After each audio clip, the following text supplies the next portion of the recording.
ষষ্ঠ শ্রেণীর শিক্ষার্থী বন্ধুরা, আসসালামু আলাইকুম। আশা করি তোমরা সবাই ভালো আছো। আজকে তোমাদের বিজ্ঞান অনুসন্ধানী পাঠ এই বইয়ের প্রথম অধ্যায়ের তৃতীয় ক্লাস। আজকে তোমাদের বইয়ের 8 নম্বর পৃষ্ঠা থেকে দেখো। প্রথমে কি আছে? বিভিন্ন রাশির পরিমাপ। বিভিন্ন রাশির পরিমাপ। তো রাশি কি? দেখো, যে সমস্ত বিষয় আমরা পরিমাপ করতে পারি সেগুলোকে রাশি বলে। তাহলে তোমরা এইটুকু মুখস্থ করে ফেলবে। তো আমরা বলতেছি যে দেখো, কেন আমাদের এই পরিমাপটা দরকার। যে একটা পাথর উপরে ছুঁড়ে দিলে একসময় তা আবার নিচে পড়ে। ওকে, পাথর বা তুমি মনে করো ফুটবলকে লাথি দিলে সেই ফুটবলটা একটু পরে আবার পড়ে যাবে। ওকে, তো বিজ্ঞান কি বলে যে ঠিক কত জোরে কত ওজনের একটা পাথর বা বলকে কোন দিকে ছুঁড়ে দিলে এবং কত সময়ে তা উপরে ওঠে এবং তা কত দূরে গিয়ে পড়বে, এইগুলোর একটা নির্দিষ্ট মান দরকার। ওকে, তো এই জন্য আমাদের বিভিন্ন রাশির পরিমাপ করতে হবে। তাহলে প্রথমেই আমরা জানলাম যে এই পরিমাপ করতে গেলে আমাদের রাশি কোনগুলো আগে জানতে হবে। যে সমস্ত বিষয় আমরা পরিমাপ করতে পারি সেগুলো হচ্ছে রাশি। যেমন এই যে রসগোল্লার ভর হচ্ছে রাশি, কিন্তু রসগোল্লা খাওয়ার যে আনন্দ আমরা পাই সেই আনন্দ কিন্তু রাশি না, কিন্তু রসগোল্লার যে ভর আছে এটা রাশি। বুঝতে পারছো? তাহলে আমরা যেগুলোকে পরিমাপ করতে মাপ করতে পারবো সেগুলো রাশি। তো এই রাশিগুলো আমরা পরিমাপ করার সময় কি করব? দেখো, অসংখ্য রাশি আছে, তার মধ্যে যদি আমরা যে 7টা রাশি জানি, যে সেই 7টা রাশি দ্বারা আমরা অন্যান্য রাশিগুলোকে প্রকাশ করতে পারবো। তো সেই 7টা রাশির মধ্যে আবার তোমরা শুধুমাত্র 4টা রাশি, দেখো এই 7টা রাশির মধ্যে 4টা রাশি তোমরা মনে রাখবে, একদম মুখস্থ করে ফেলবে। সেই 4টা রাশি কোনটা? দেখো, 1 নাম্বার দৈর্ঘ্য, 2 নাম্বার ভর, 3 নাম্বার সময়, ওকে, 4 নাম্বার তাপমাত্রা। এই 4টা তোমরা মুখস্থ করে ফেলবে, যে 4টা তোমাদের বারবার লাগবে। আর অন্য 3টা কি কি এখানে আছে? দেখো, কারেন্ট 5 নাম্বার, 6 নাম্বার পদার্থের পরিমাপ, আর 7 নাম্বার আলোর উজ্জ্বল্য। এই 3টা বেশি ব্যবহার হবে না, ব্যবহার হবে তোমাদের জন্য এই 4টা। এই 4টা একদম মুখস্থ করে ফেলো: দৈর্ঘ্য, ভর, সময়, তাপমাত্রা। এই এই 4টা নাম এবং 4টা আবার একক, সেটা মুখস্থ করে ফেলবে। যেমন দৈর্ঘ্য, দৈর্ঘ্যের একক মিটার। তারপরে যে ভর, ভরের একক কেজি বা কিলোগ্রাম। এরপর সময়ের একক সেকেন্ড, এবং তাপমাত্রার জন্য তাপমাত্রার একক কেলভিন। আমি আবার বলছি, দেখো, যে তোমাদের এই যে 4টা মনে রাখলে হবে, যে 4টা, সেই 4টা কি? দৈর্ঘ্য, তার একক মিটার, ভর, ভরের একক কেজি, সময়, সময়ের একক সেকেন্ড, এবং তাপমাত্রার একক কেলভিন। এই 4টা তোমরা মুখস্থ করলে এখান থেকে সবগুলো অ্যান্সার করতে পারবে। পরিমাপের পদ্ধতি তারপরে দেখো, যে পদ্ধতিটা আসলে অলরেডি এখানে বলা হয়েছে, যেটা সেটাই, যে দৈর্ঘ্যের একক হচ্ছে মিটার, ভরের একক কেজি, এগুলো। তো দৈর্ঘ্যের একক যদিও মিটার, দেখো, দৈর্ঘ্যের আন্তর্জাতিক একক মিটার, সংক্ষেপে একে এম দ্বারা প্রকাশ করা হয়। তো যদিও মিটার, কিন্তু খুব ক্ষুদ্র কোনো বিষয়, মানে কোনো কিছুকে যখন পরিমাপ করি আমরা সেটাকে মিটারের পরিবর্তে সেন্টিমিটার বা মিলিমিটারেও মাপি, ছোট ছোট জিনিস। ওকে, আর যখন বড় কোনো জিনিসকে মাপি তখন আমরা মিটারের পরিবর্তে কিলোমিটার, 1000 মিটার 1 কিলোমিটার, তো কিলোমিটারে তখন আমরা পরিমাপ করি। ওকে, বাট সব ক্ষেত্রে মনে রাখবে যে স্ট্যান্ডার্ড বা আন্তর্জাতিক একক মিটার, দৈর্ঘ্যের আন্তর্জাতিক একক মিটার, এটা মনে রাখবে। এর থেকে ক্ষুদ্র ক্ষুদ্র বা ছোট ছোট জিনিস মাপার জন্য আমরা এটাকে সেন্টিমিটার বা মিলিমিটার মাপবো, আর বড় বড় গুলোকে মাপার জন্য কিলোমিটারে মাপবো। ঠিক আছে, আশা করি বুঝতে পারছো। এই যে মিলিমিটার হচ্ছে 1 মিটারের 1000 ভাগের 1 ভাগ, আর সেন্টিমিটার 1 মিটারের 100 ভাগের 1 ভাগ। অর্থাৎ 1 মিটারকে 100টা ভাগ করলে তখন হয়ে যাবে সেন্টিমিটার, আর 1 মিটারকে 1000 ভাগ করলে সেটা হয়ে যাবে মিলিমিটার। ওকে, আর 1 মিটারকে 1000 দ্বারা গুণ করলে সেটা হয়ে যাবে কিলোমিটার। এরপরে আছে ভর, ভরের একক কিলোগ্রাম, কিলো মানে 1000, গ্রাম 1000 গ্রামে 1 কেজি। তোমরা মনে রাখো যে কিলো মানে গ্রাম, কিলো মানে 1000, আর গ্রাম তাহলে 1000 গ্রাম, কেজি মানে 1000 গ্রাম। তো ভরের একক কিলোগ্রাম, এটা মনে রাখলে তোমাদের হবে। তারপরে তোমাদের দেখো, একটা মনে রাখতে হয় কি, যে ভর আর ওজনটাকে আমরা যদিও বলি যে তোমার ওজন কত? 30 কেজি। কথাটা বিজ্ঞানী ভাষায় বল, কিন্তু দৈনন্দিন জীবনে আমরা সেটা নিয়ে মাথা ঘামাই না। মানে আমরা আমরা এটা ব্যবহার করি এরকম যে 30 কেজি আমার ওজন, কিন্তু আসলে হবে 30 কেজি ভর বিজ্ঞানের ভাষায়। তো ওজন আর ভরের মধ্যে পার্থক্য কি?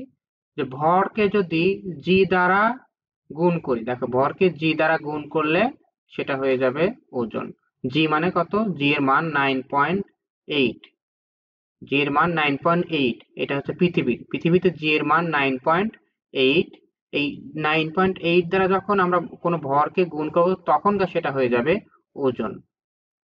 বুঝতে পারছো তোমরা? সুতরাং ওজন এক এক জায়গায় এক এক রকম হবে, কারণ পৃথিবীতে জি এর মান 9.8, চাঁদের জি এর মান আরো কম, তার 6/1 চাঁদের জি এর মান 6/1। ওকে, 9.8 সেটাকে আবার 6 দ্বারা ভাগ করলে যা হবে সেটা হবে চাঁদের জি এর মান। সুতরাং চাঁদে গেলে ওজন কমে যাবে, চাঁদে গেলে কি হয়ে যাবে? ওজন কমে যাবে, কিন্তু পৃথিবীতে তার ওজন বেশি। আর ভর সব জায়গায় একই, চাঁদেও যতটুকু ভর হবে পৃথিবীতে তার ভর একই থাকবে। তারপরে তোমাদের আছে দেখো সময়ের একক কি? সেকেন্ড। এটা নিয়ে বেশি না বললে হবে, সময়ের একক সেকেন্ড। এটা তোমরা যদি মনে রাখো তাই হবে। যেমন 60 সেকেন্ডে 1 মিনিট। ওকে, 60 মিনিটে 1 ঘন্টা। তোমরা এটা বোঝো আশা করি। এরপরে দেখো আছে তোমাদের কি? তাপমাত্রা। তাপমাত্রা, এটার আন্তর্জাতিক একক ক্যালভিন। একক কি? ক্যালভিন।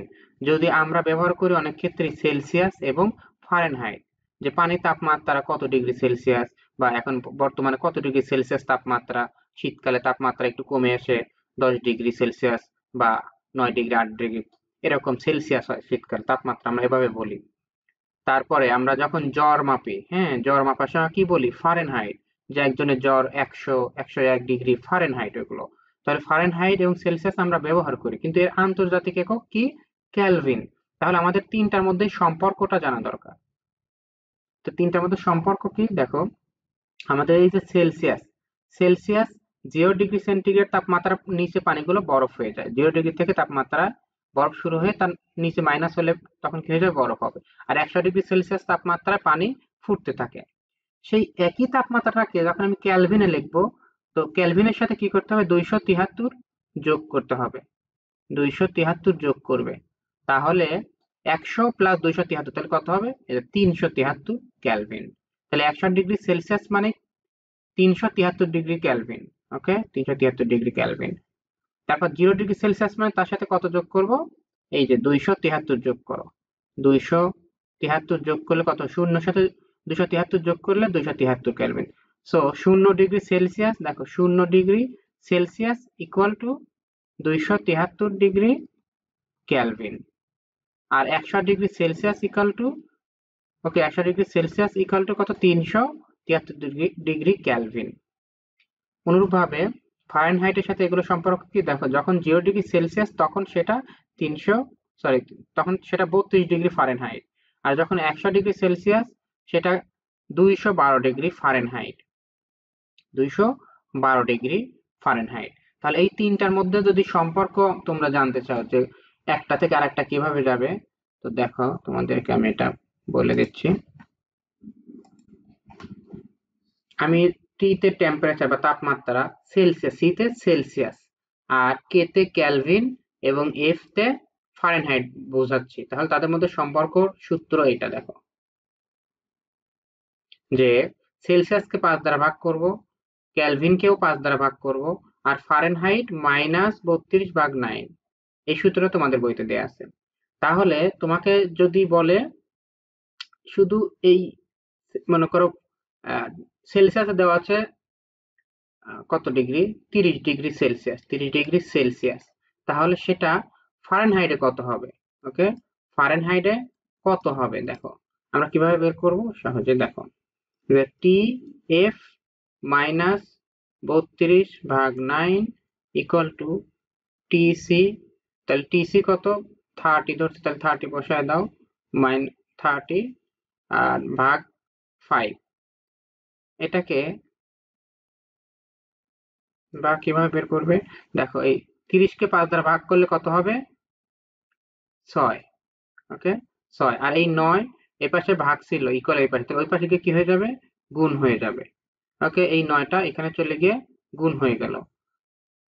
তো তার সাথে কত হবে, 6 নং কত, 54, 54 আর এই যে 32 এই পাশে মাইনাস ছিল, তাহলে ওখানে গিয়ে কি হয়ে যাবে, প্লাস হয়ে যাবে। সুতরাং TF equal to 54 plus 32 equal to কত হলো, যোগ করে দেখো, 4 আর 2 6, 3 আর 5 8, তাহলে 86 ডিগ্রি ফারেনহাইট হয়ে গেল।